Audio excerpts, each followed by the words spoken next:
Hey les gens, Raz here. Do you like baguettes? Does the sound of the accordion make you hard? How about dressing up in blue and marching off to war? Well, then you're probably from France. And you will be excited to know that today's episode is brought to you by Ubisoft.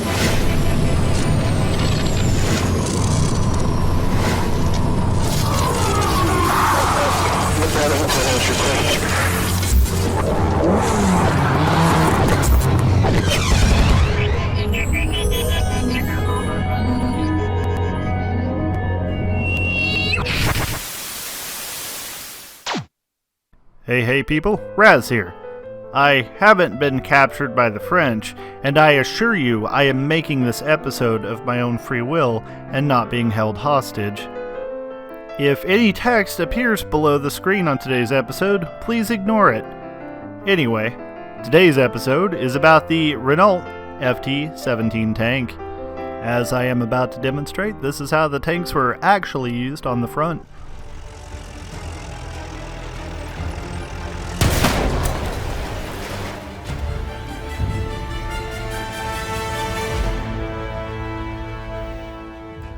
The Renault FT-17 tank has a long history because it was around for a very long time. In 1915, General Estienne proposed a tank corps was needed to take out strong points along the German lines. He suggested using large armored tractors with sufficient firepower to swarm the enemy positions and take out strong points so the infantry could advance and capture the trench lines. Initially, they went with the Schneider and Saint-Chamond tanks. These were heavily armored and equipped with a lot of firepower. However, they were very slow and prone to breakdowns. Roughly 400 Schneider tanks were built. It served from 1916 to 1936. However, my favorite French tank is the Saint-Chamond, which was the Schneider's bigger brother. It had a 75mm cannon and Hotchkiss machine guns on the front, side, and rear. This was designed mainly as a bunker buster. These were to be used to neutralize machine guns so the infantry could go through the gap it created. Only around 400 were produced. The FT was part of a different design doctrine the French were testing. Instead of being a specialized bunker buster, the FT was designed to be deployed en masse. This was called the Mosquito Doctrine. The idea was to swarm the enemy in a concentrated area with so much firepower that it would cause a break in their lines. Unfortunately, the thin armor only protected the crews against small arms fire, so they were very vulnerable to AT rifles, explosives, and artillery. Since this tank only moved at 4 miles per hour, it could literally be outran by a speed-walking grandma.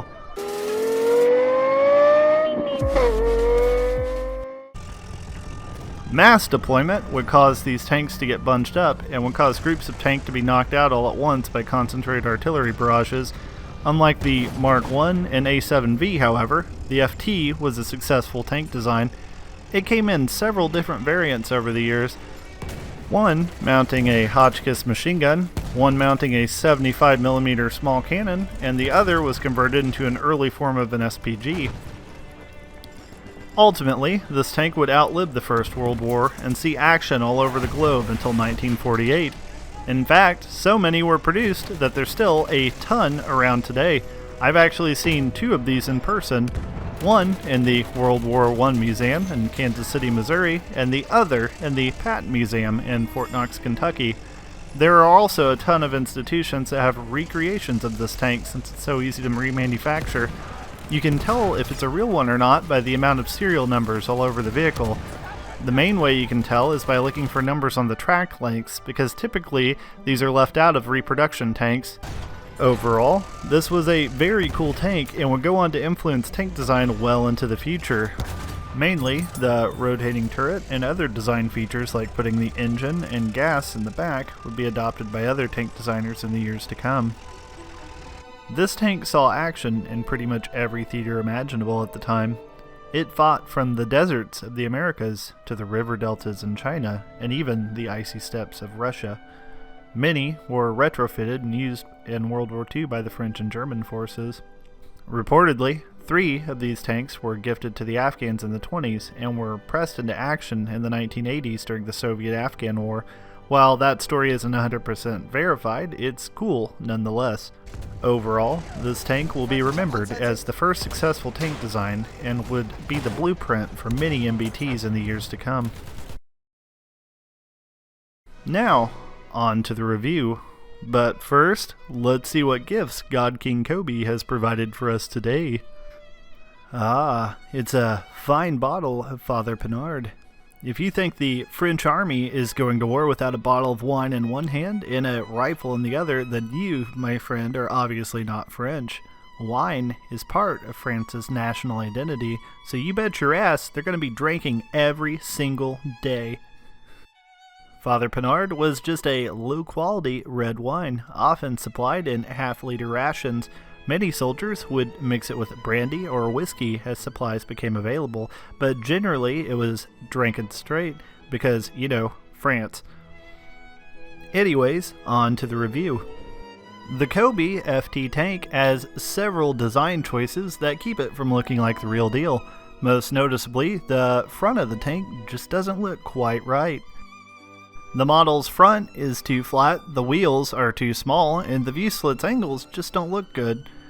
Also, the biggest problem with this model is the tracks. They literally don't roll unless you put an ungodly amount of pressure on the top of the tank. Observe.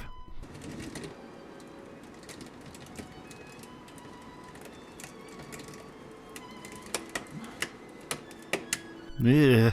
At the end there, it sounded like nails grinding on a chalkboard. I think this has to do with the rear gear being too tight, causing a lot of track tension. Other than those two glaring issues, I don't have too many problems with the rear of the tank. It's detailed to the nth degree and has so many small features it almost makes up for the front. It really is a beautiful model when you look at it from the side and the rear. It just falls short on the front side of the tank. Overall, the tank is just too large. Also, the cupola isn't meant to be opened. Usually, the gunner would exit through the hatch in the rear of the turret. I wish Cobi would take another stab at this and maybe try doing a Hotchkiss variant. I'm just saying. I mean, look here, you've got the parts. Replacing the cannon with a Hotchkiss machine gun and redesigning the front to look more like the real tank, at the end of the day would be a better choice for this.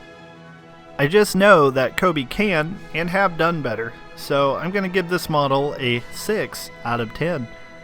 At the end of the day, I would recommend this for kids and not for collectors due to its inconsistent design.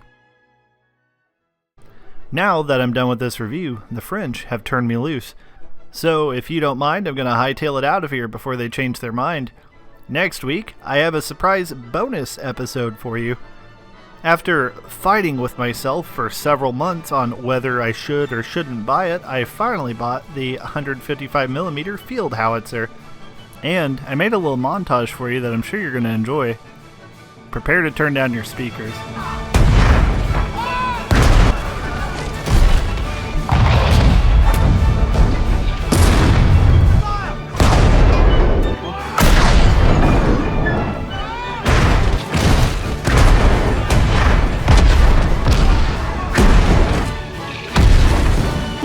Shrapnel was coming down overhead, and we had all the German artillery banging away at us, and their own artillery going over. The shells were exploding all round you, and it was a real good old battle. As always, thank you for watching. You're all truly wonderful. Bye for now.